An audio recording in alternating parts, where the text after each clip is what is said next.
Then it's going to come forward, and then it's going to park right here. Kind of what trains do. And then we're going to go over to the 119. It's going to back up, switch tracks, come in on the siding, which is that track over there by the visitor center. Then it's going to back up, switch tracks, come back on the main line, and park right here. When we operate our locomotives, we have these stay 15 feet back from the track, which is about where I'm at, that barrel, the table, right down the crosswalk, over those railroad ties out the field. And I'll also try to give you a heads up when the locomotives are going to blow their whistles. So I'd like to take just a few moments to explain why you're out here in this really convenient, easy to get to location today. As you're driving 30 miles off the interstate, you're asking yourself, why on earth did they complete the transcontinental railroad in the middle of nowhere? And in 1869, this was really the middle of nowhere. Well, it all goes back to the Pacific Railway Act of 1862, signed by President Abraham Lincoln. And in this act, there's a lot of very specific details. It mentions that two companies are going to build this railroad. You're going to have the Central Pacific building from Sacramento, California, which is just behind that mountain, plus 690 miles. And then the Union Pacific is going to build from Omaha, Nebraska, which is 1,086 miles that way if you're walking. The two companies will build towards each other, and they're going to get paid by mile of track. They're going to get $16,000 a mile for the plains and $48,000 a mile for building in the mountains. But wait, that's not all. They're also going to get 12,000 acres of land for every mile of track that they put down, and they can sell that land for pure profit if need be.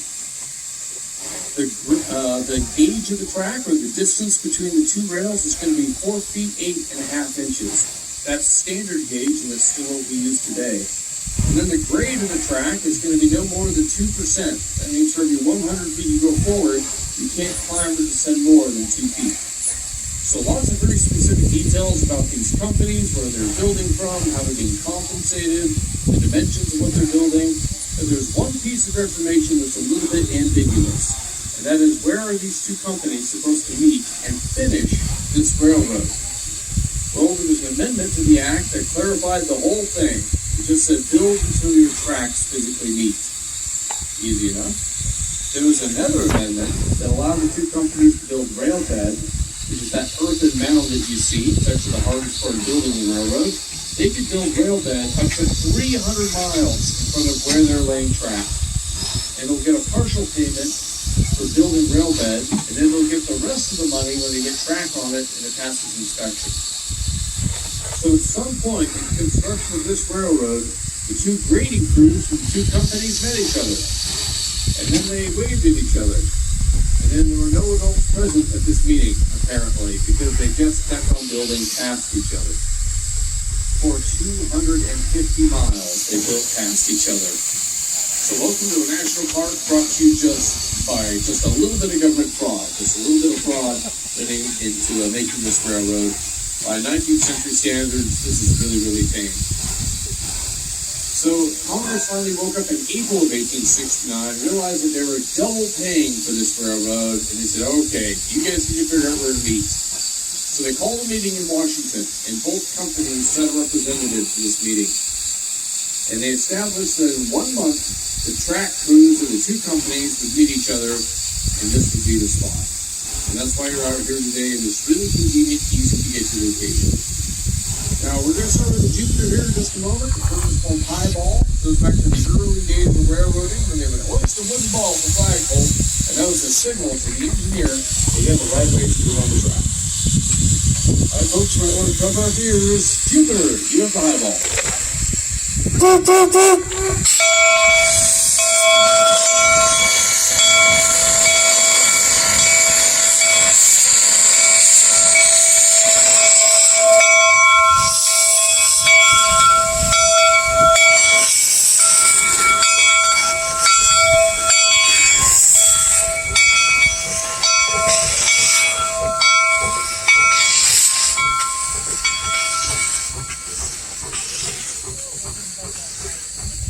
Now, when they completed the railroad here, there was speculation that this place, Promontory Summit, Utah Territory, was going to become a major railroad hub. People thought tracks were going to branch out in all directions from this little valley across the American West. And one newspaper in 1869 called this place the future Chicago of the West. And as you can clearly see, I'm still working on it. The reason why this never developed into much of a town is we lack a resource that locomotives and people need. What do you think that is? Water. You're right, Wi-Fi. I'm also trying to get that out here. No, it was water. So in 1869, this was a dry town. They tried sinking a well and could not get any water out here. So imagine you're traveling west, and this is your layover. This is where you switch companies. It's a dry town in the middle of nowhere with no shade, which you're also currently enjoying. So in November of 1869, the Central Pacific decided to move the hub from here down to Ogden. They actually bought the rights to the track from here down to Ogden. And starting in December of 1869, Ogden became the big railroad hub for the two companies. Because Ogden has water and buildings and a lower rattlesnake population, a lot of positive things in Ogden. Now that's not to say this place dried up and went away. It actually did become a watering station for locomotives. We did get water eventually. Until 1904. In 1904, they built another line to the south of us called the Sim Cutoff, and that was a much quicker way to get across Utah. We went from 10 trains a day on this track to 3 trains a week, so a lot less traffic. I'm going to pause for this moment. If you look down at the Jupiter, it'll do it again. But he's doing what's called a blowdown. He's venting the bottom of the boiler, blowing steam out the side. You'll see a column of steam come out. And what that does is any debris or contaminants that are built up over time, hopefully, that will get rid of it. There we go. Now, if you look down there very, very carefully, you'll actually see something equally impressive. You'll see the cleanest sagebrush in the entire National Park Service, because we steam clean it every day. Now back to my story. So 1904, less traffic up here. 1942, a call goes out across the nation for all unused rail to get pulled up for the war effort. The Southern Pacific says, hey, we have over 100 miles of track here in northern Utah, and it's barely being used. It's the old Promontory line. Nobody needs it anymore. So they pulled up this whole stretch of track in the summer of 42, and then when the Park Service got this site in the mid-1960s, we put back 2 miles of track. So essentially what you see is what we have for rail. Now, a funny story about the Jupiter is it wasn't supposed to be here for the ceremony on May 10th, 1869. The locomotive they wanted here was named the Antelope. And they got the Antelope all ready. It was coming here to Promontory Summit. And it was bringing the president of the Central Pacific Railroad here for the ceremony. And that would be the former governor of California, Leland Stanford. Now, the Antelope was what we call a special run train. It was not on the original published schedule. So the train that it was following was flying green flags on the front of it. Now, green flags on a train are letting you know that there is an unscheduled train behind this train. So do not go back onto the tracks. The line is not clear yet. There were a bunch of workers in the Sierra Nevada mountains that were working on the railroad. And they saw the first train, but they didn't catch the green flags. And they went right back to work. And these guys were chopping down trees to make railroad ties and rolling logs across the track. Just happened to have a log across the track for the Antelope to crash into. So when they got into the next station,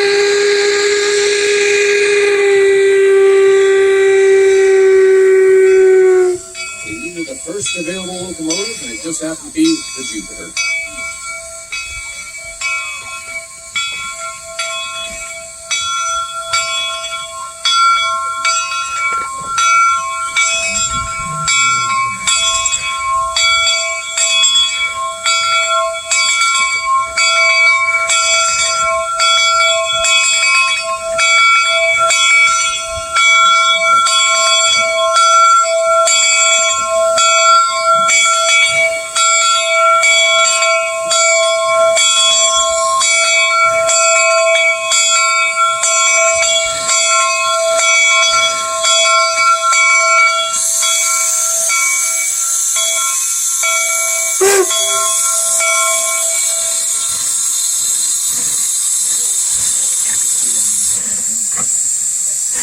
The crew's going to head over to the 119 for its run.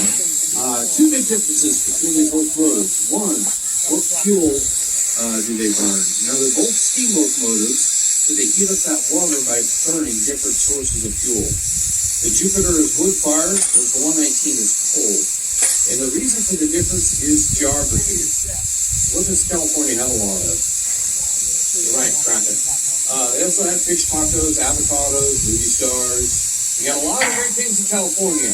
They don't have a lot of coal deposits. So their locomotives are going to be wood-fired because that's the resource that they have access to. The Union Pacific, on the other hand, they have access to all of the coal on the East Coast. And then I mentioned earlier that they're getting paid in land. And a lot of that land that they're getting in Wyoming is loaded with coal. If you've ever driven along I-80, you've seen those coal mines. And in fact, the Union Pacific sold some of those mines to the Central Pacific so they could start running coal in their locomotives because it's a much more efficient fuel. The other difference is what the locomotives were built to do. The Jupiter was built for passengers, and the 119 for freight. And you can tell the difference in the size of the drive wheels. If you look at the big wheels in the middle, they're about 8 inches larger in diameter on the Jupiter than the 119. That gives the Jupiter a higher top-end speed, but lower torque, so it can't pull quite as much. If the 119 is going to top out at around 25 miles an hour, it's going to be able to pull much heavier loads. All right, folks, you might want to cover up your ears. 119, you have the highball.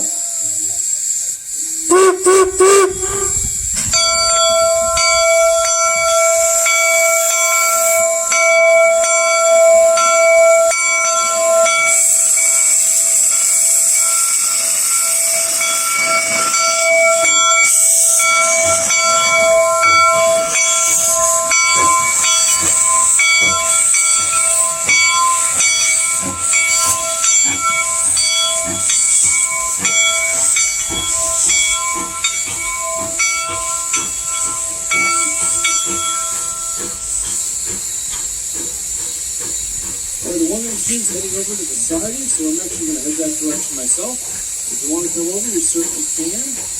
You can be on either side of the track for the 119 run. You'll just be behind that rope fence. I'm also going to close this crosswalk in about 3 minutes. If you want to be on the other side, you will come in the very near future.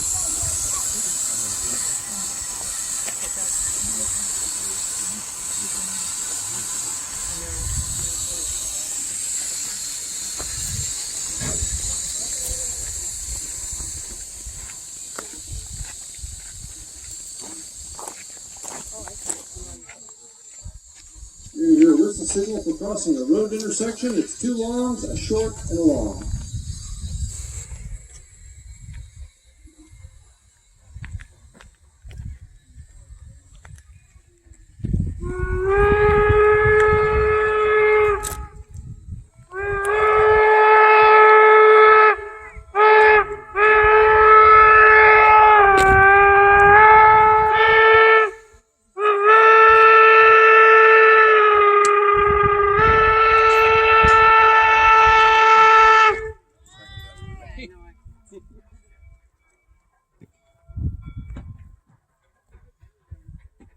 Now, before this railroad, it took 4 to 6 months to go from coast to coast. You're either going all the way around South America, or you're going overland by wagon. And then with this railroad and its introduction, you can go coast to coast in 7 days, in 1 week. And the cost of it was maybe a tenth of what it would have been if you gone either of the other routes. And as the more whistles, the 119 approaches our tree, our national tree. We've seen the national forest, there's our national tree.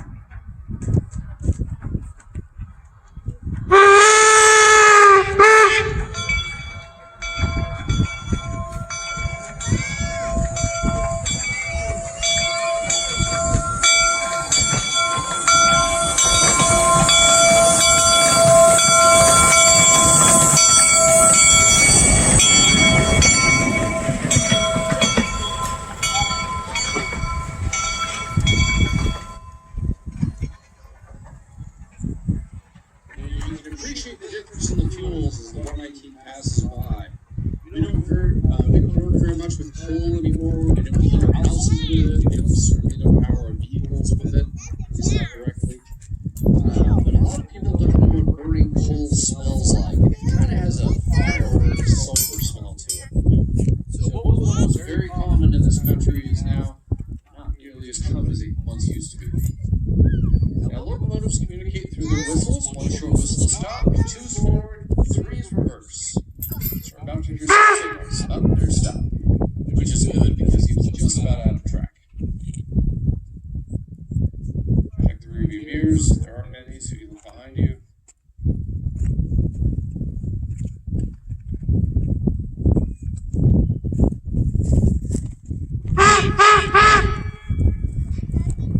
Watch the smokestack of 119 as it gathers steam. You're going to see the huff and chuff that only a steam locomotive has.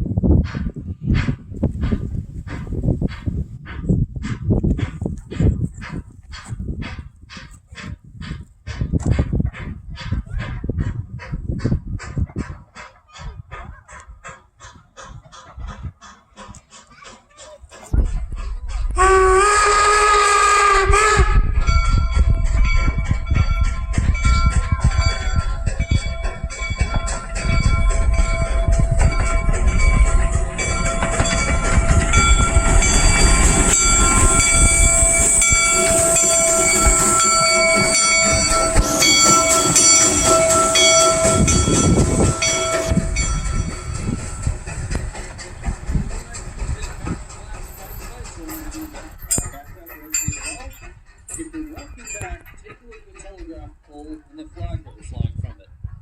If you count carefully, you'll only count 20 stars on that flag. So any guesses on how many states we had in 1869? We had 37, so we're just, really far off. We didn't see it and a few